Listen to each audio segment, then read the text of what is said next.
Amigos, buenos días. Me encuentro en el Parque Rumipamba junto con Jonathan Oña. Él es un pajarero que conocí hace unos 10 años cuando comencé justamente en el tema del avistamiento de aves. Estamos aquí en esta entrevista porque Jonathan ahora está haciendo un pajarero que es un poco distinto y bastante interesante. Ahora vimos algunas aves que están aquí en el parque, pero en el sentido cultural. Hace unas semanas hicimos un recorrido en el parque, en el centro histórico. De igual manera, hicimos un avistamiento de aves un poco distinto. Jonathan, bienvenido a este espacio. Vamos a tener aquí una conversación entre pajareros. Chévere, Carlos, muchísimas gracias, qué gusto poder estar aquí, sobre todo hablando de las aves, hablando de la historia, de la biodiversidad, porque todo se conjuga. A la final, Quito, el Ecuador, está lleno de maravillas. Bueno, las aves a mí siempre me han gustado, pero cuando estuve en la universidad tuve algunos profesores que ya hacían guianza de observación de aves y poquito a poquito a uno le van hincando las ganas, esta motivación, este conocer.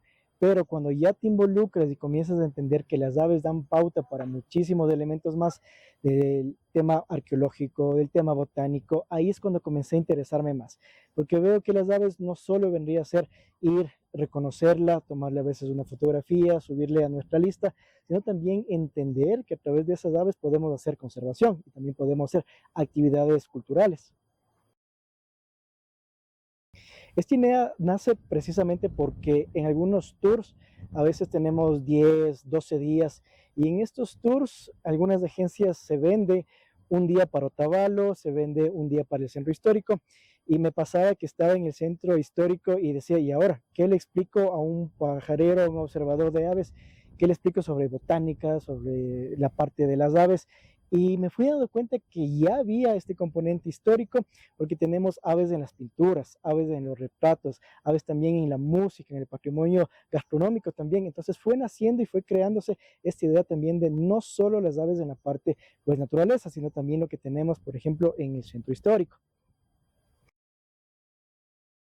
Sí, exactamente, porque nosotros nos vamos dando cuenta que la cultura que nosotros tenemos aquí en Quito, la cultura solar, la cultura de ver al quinde, ver a los colibríes, ver a todas las aves, son parte de lo que nosotros somos, son parte de cómo nosotros incluso en esta zona de Rumipamba podemos ir entendiendo, desde lo arqueológico, porque muchos de lo que tenemos como folclore, como vivencias, como tradición oral, nace precisamente de las culturas preincásicas y comienza a evolucionar, dándonos pauta para que también nosotros tengamos palabras venidas desde otros lados, vocabularios que también se han ido conjugando, mezclando con lo que tenemos aquí como tradiciones netamente andinas.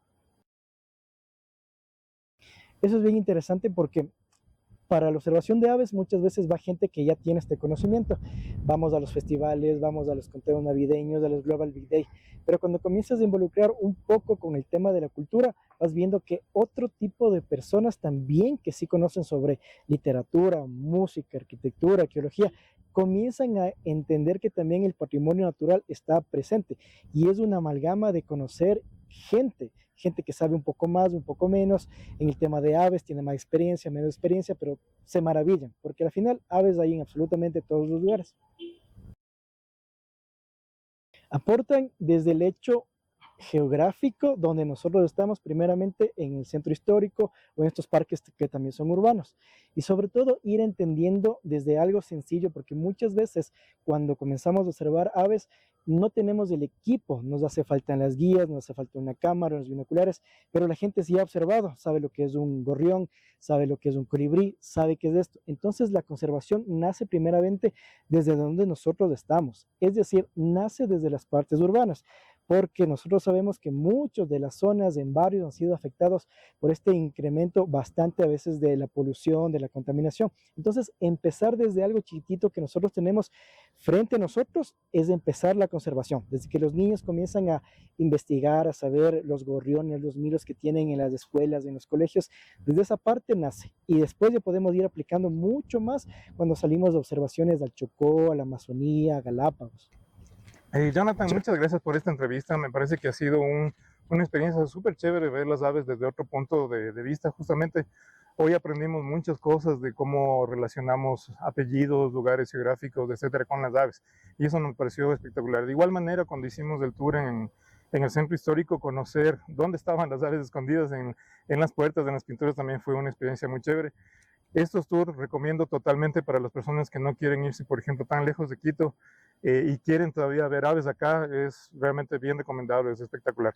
Jonathan, te trajimos un pequeño obsequio en Muchísimas gracias. reconocimiento de cómo estás aportando justamente para la conservación de las aves. Claro, muchísimas gracias, Carlos. Qué bueno que también tengamos estas oportunidades, estos espacios para que se pueda difundir lo que se hace en el tema patrimonial, en el tema también de la botánica, de la ciencia, de las aves, porque de esto se trata, que la gente conozca, que la gente tenga información y si no conoces, no puedes conservar. Exacto. Muchas gracias, Jonathan. Muchas gracias.